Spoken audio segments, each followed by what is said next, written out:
The diversity of cases that come through his lab are immense. It goes from suicides to murders, to all kinds of different cases. And a lot of times we get cases that are from people who are deceased and the family wants answers.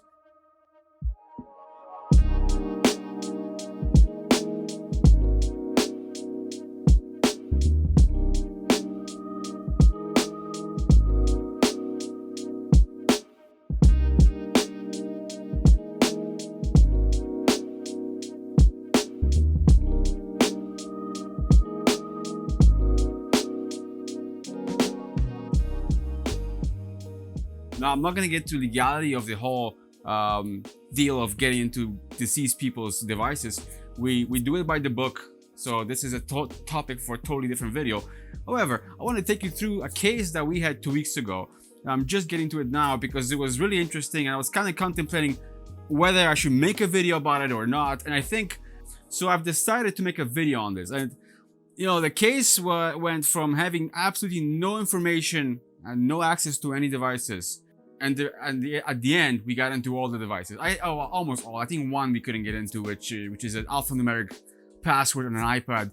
It would just take ages to get in, so we didn't go that far. But client brought us a bag of devices. I'm kidding you not, it's a bag. This is really, really heavy. So there's like 5 laptops in here. There are also 2 iPads, a bunch of phones. There's more. And a whole slew of other devices. So we were given nothing, not a password, nothing. So we started off with the laptops. So the laptops, we did our usual, we imaged the laptops. They were MacBooks.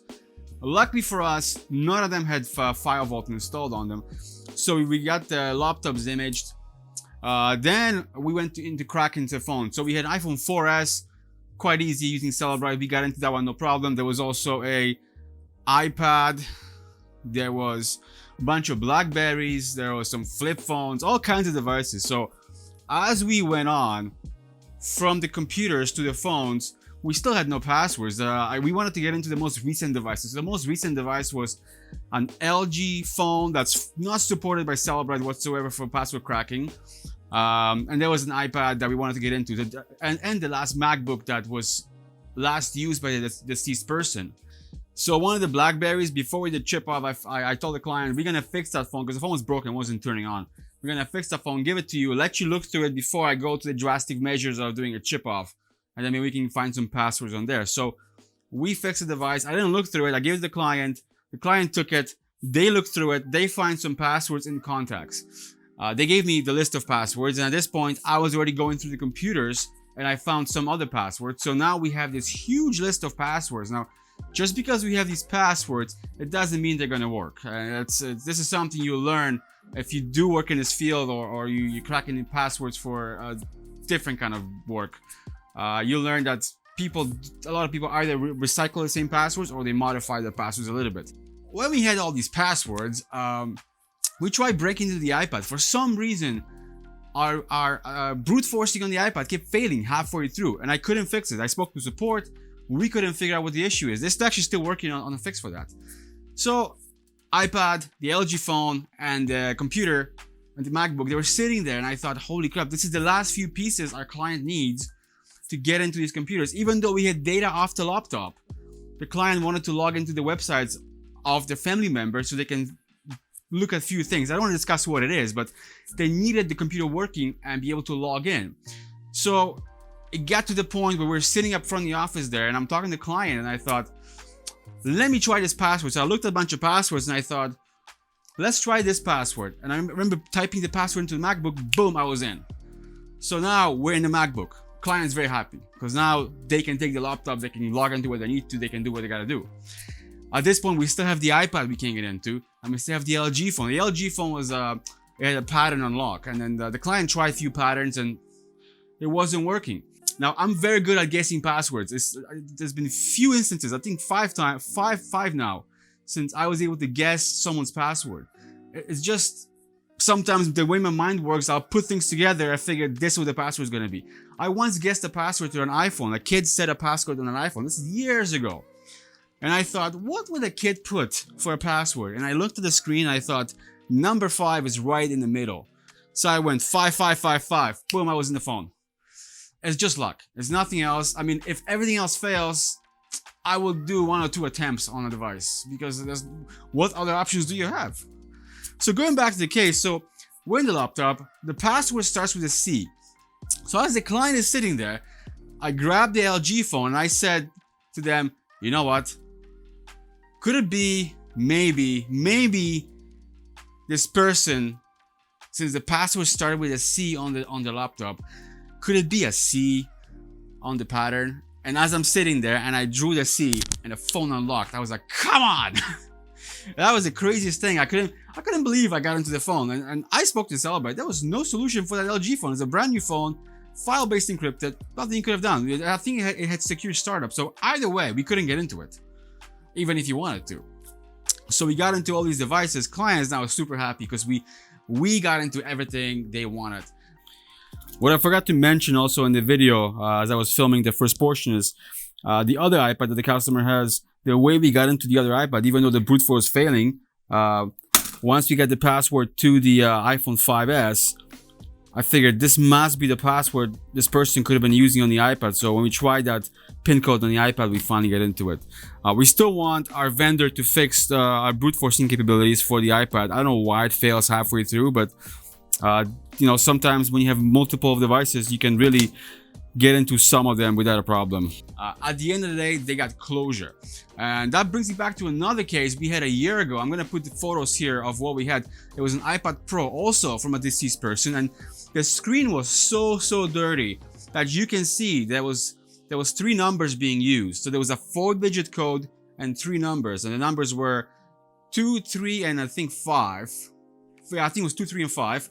But you can tell the number 2 was used more than once because it was the dirtiest on the iPad itself. So this case, we didn't get into the iPad on the 9th try. It wasn't just me, it was actually us and another 2 companies. And I think they had a family member who's a mathematician at some university, and he came up with a list of probable passwords based on some, I don't know, doesn't matter how he figured it out.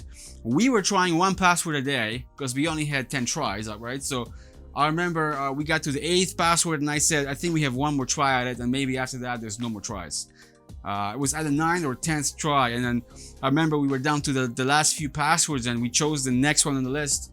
And I remember putting that password in and iPad unlocked, and I was like, holy crap, amazing, amazing. There was a few other cases too that we guessed 2 other devices, but sometimes luck plays a huge portion in what you do. Now I don't want to recommend to anybody guessing passwords, because this has to be approved by your client. You really have to be against the wall at this point before you actually go into these drastic measures of guessing passwords, because you're never gonna be that lucky. It's just, I've tried guessing other devices. I was never that successful. It's just sometimes you get these cases that just work out perfectly. Now this case is almost done. Though I'm talking about all the computers, there's still the iPad with the alphanumeric password. Now, if you know anything about brute forcing, alphanumeric passwords will take a long time for you to guess and get into a device. We can run our software through it, but you know, we have some ideas for passwords, so maybe we might consider running brute force on this, because we have a list of all these passwords. So maybe we can figure out the iterations of these passwords, so then we can brute force this iPad. This is an iPad. This one right here, it's an iPad. I think it's Air 2. It's Air 2. As you can see, it's alphanumeric password. I don't know if the camera's gonna pick that up. Yeah, see, it's alphanumeric password. So it could be anything. And I know the client already tried a few times, and I've tried twice with 2 different passwords. So we're probably down to 3 tries from 7. Now, if we're doing brute force, there's no password limit. So it's just a matter of finding the right passcode combination. Right now, we don't know what it is. So we're putting that aside for now. We still have, oh yeah, I forgot. We also got into an iPhone 5S. This one, no, this is it's a 5S. We also got into this phone, and then the 4S. We have this one still to do chip off on. We did a physical extraction on Razer. You remember these phones, Razers? We did that one. We did that one. What else? And the 4S. We did that one as well. So that's it for this video. Make sure you like, share, subscribe to the channel. I'm gonna have more videos coming up next week. Don't know what about. I am working on some flash right now, so some SD card, maybe that. Who knows? Maybe some phones. I mean, I just did. I'm not joking. I just did 6 phones from the States. I can't pick up all of them, but they're all here. There's 4 phones here.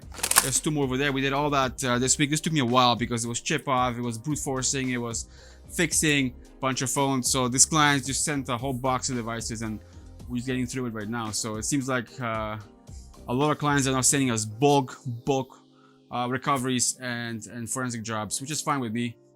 I like to be busy. So yeah. Anyways, see you in the next video.